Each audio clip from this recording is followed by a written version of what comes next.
Hi, my name is Jairo Rodriguez. This is going to be my presentation over the topic I've chosen for this project, which is going to be the carbon cycle and its interaction with the ocean and atmosphere for my class of Geology 3314, taken with Miss Kennedy. So first, we're going to start with the introduction uh, to my slideshow. The carbon cycle is a central process that is involved in both oceanography and meteorology. Its main function and job to do for us is to uh, get the movement of the carbon, regulating and making sure that it's doing its job well, throughout the atmosphere, the ocean, and just here on Earth in general. Uh, is very essential to maintaining the stability that we maintain, just to regulate the carbon emissions and all the jobs and functions that it'll do for us. In this presentation, hopefully we'll by the end of it learn all the functions that the carbon cycle does throughout the ocean, atmosphere, and the exchanges of it. And I have put my key terms in the bottom left of this slide. So it'll be the carbon cycle, it'll be the ocean atmosphere exchange, the carbon sinks, and the climate change. And then to the right of this slide, you can see the photo where it shows a example of how the carbon cycle works. So, the emissions from the fossil fuels that we burn and stuff go up to the atmosphere.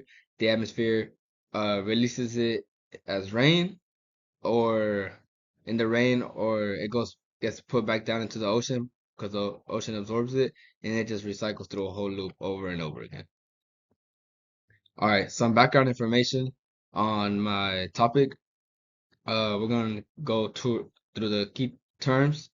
First is the carbon cycle, which I had explained is the continuous movement of carbon through the Earth's systems, such as like the atmosphere, the land, the ocean, and even us living organisms. Me right now, whenever I'm talking and breathing, I'm letting out like carbon dioxide.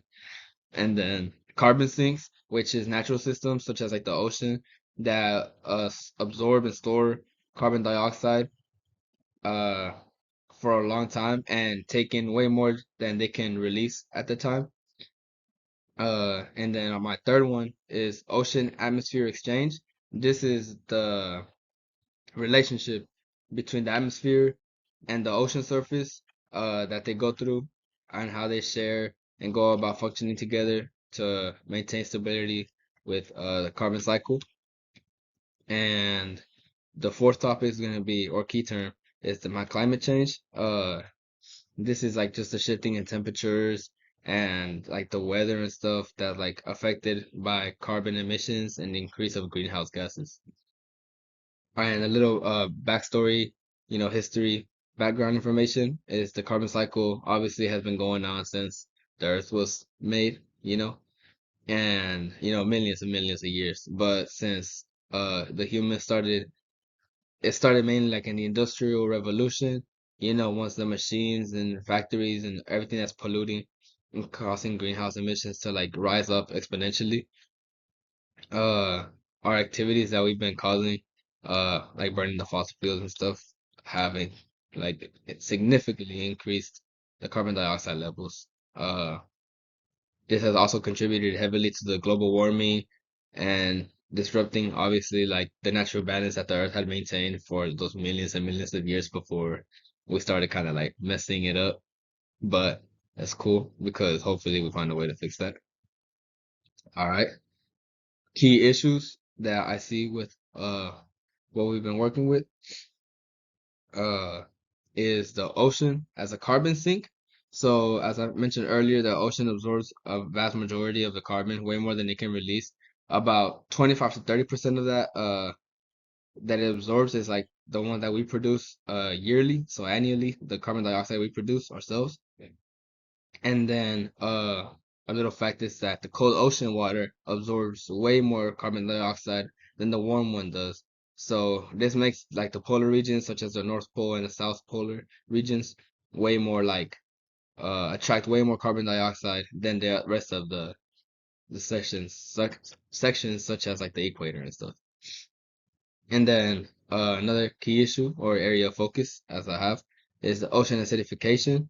As more carbon dioxide is dissolving in seawater, it turns into carbonic acid, which is lowering the pH levels in the ocean, and this is like been heavily affecting and threatening the marine life that lives and resides there, especially and like such as corals and plankton that live there. And then this has also been topic number three, disrupting the natural balance that I had mentioned earlier. Uh, as I said, us humans, our activities have been introducing a crazy amount of carbon into our atmosphere and our oceans. Overwhelming those natural carbon sinks that I was telling y'all about is just too much for them to keep up with. And then this has been leading to like way more carbon dioxide than there should be in the atmosphere, which is like setting us back, not that good. And then climate feedback loops is the changes in the ocean temperature, and it's coming to like affect how much like carbon dioxide the ocean can like hold and carry at a time. The melting ice caps due to the global warming, uh, warming the oceans, warming the seas isn't good for us because it means that the ocean's ability, as I stated earlier, the ocean, if you look at the very top, the ocean absorbs more in cold waters. With the warming of waters and melting ice caps, obviously the water's going to be warmer, so that means less carbon absorption from the ocean. So bad news, because guess where all that carbon's going to stay? Out here with us, it's not helping that the ocean can store some of that for us and help us. And then if you see on the bottom, it's a little graph about the Southern Ocean and some of the species that reside there. And then uh a lot of those organisms have shells, and the shells have been caused by like shell dissolution has been going on due to like high amounts of carbon in the ocean. And then it's one of the major causes that has been like affecting marine life in the Southern Ocean. And then this is some of the findings I found in my research that I discovered is the ocean's role, in the carbon cycle. Because since it acts as one of the largest carbon sinks, as I stated before, it holds a good amount of the carbon, 30% that we make. And it also helps regulate the carbon dioxide in our atmosphere through processes such as diffusion and photosynthesis that the organisms that live in the ocean do. And they also absorb and store a lot of the carbon, and as I stated before. And then the carbon, moves freely and continuously through the ocean and the atmosphere as an exchange, and is always driven by a factor such as like the temperature or circulation, and then biological activity such as like marine life or like organisms in general that impact that. This helps, moderate and keep them trying to like keep them stable and such, but you see where this is going. It's not really doing too good right now. I got these both from my source of NOAA of the carbon cycle, and then some more research findings I found from two other different sources was the biological carbon pump. So like organisms such as phytoplankton and stuff play a key role because they convert the carbon dioxide in the ocean into like organic matter that they use via photosynthesis. But sometimes it's like too much, or like just in general, like when they die, the organisms, they're gonna like sink to the bottom of the ocean floor. And so all that carbon that they had stored that they were gonna turn into organic matter gets, sunk down with them as well towards the bottom. So it can just like stay there for like a long, elongated periods of time. And then the Coriolis effect's influence is such a big topic that we've talked about in this class throughout the whole course, the Coriolis effect. And although it's not part of the carbon cycle directly, it has like nothing to do with the actual cycle, it still impacts ocean currents, which, in turn affect carbon transport across the globe. So, the Coriolis effect kind of transports the carbon around too.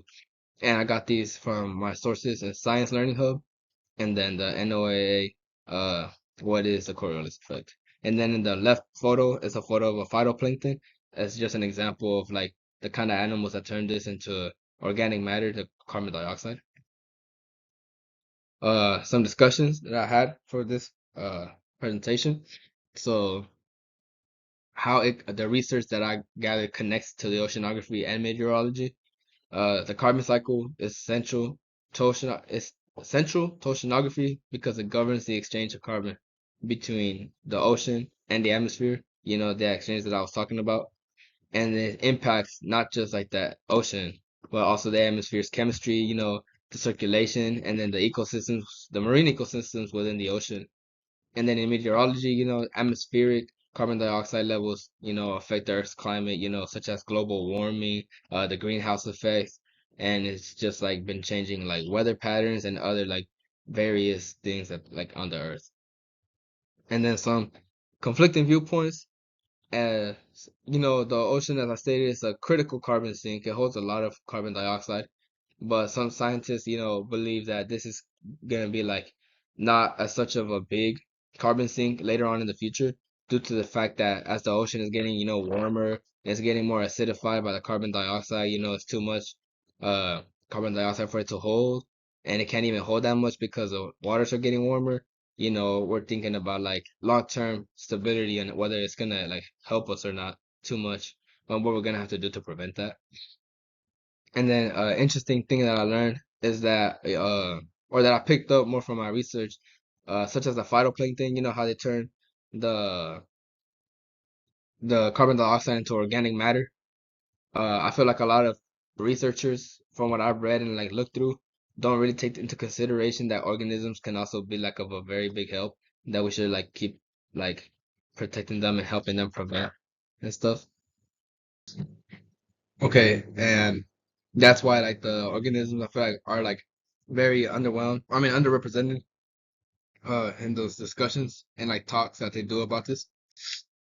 And then real world applications that you can apply this to, like such as research, his ocean carbon cycling informs climate models and forecasts, you know. It like helps us predict how the systems will respond, such as like the changes that are happening within them, uh caused by our activity, such as like the pollution, deforestation, burning of fossil fuels, such and such. And then understanding these processes supports like policies that are aimed at like, you know, protecting and managing like the carbon emissions, not protecting the carbon emissions, but managing them and protecting like the ocean life, marine life, and that also gives us like insights in education and climate awareness, things that we learn, such as me learning this for this class, and the important role of the oceans in stabilizing Earth's climate for what it does for the carbon cycle. And so, in my conclusion, you know, the carbon cycle is an important process that moves carbon through the atmosphere, our ocean, and all living things that matter. Uh, you know, the research shows that, like I said, the ocean works as like a huge carbon sink, and it gets a large amount of the carbon dioxide from our atmosphere. This helps slow down like all the climate change by removing the carbon dioxide caused by us and our human activity. But you know, too much of it, anything is like really bad. So too much carbon has been like adding the acidity to like the ocean, killing marine life, harming it, destroying it, and preventing it from absorbing as much carbon dioxide due to turning like the carbon and the ocean like it causes it to get warmer, you know, global warming, the greenhouse effect, and then so it won't be able to store as much, such as like the cold ocean water does, like I stated before. And it also matters in meteorology because you know it's changing the climate and it affects the weather patterns. Learning about this helps us like you know like get ready to like prevent this from like going further worsening, and you know getting a better understanding of like global warming, and helps us like predict for the future like what we can do to prevent this, what can help, and what can we do to like not damage as much as we have, and hopefully we can just like find a way to like boost the ocean's ability to absorb more carbon while we help like prevent this from happening more. And that is the end of my slides.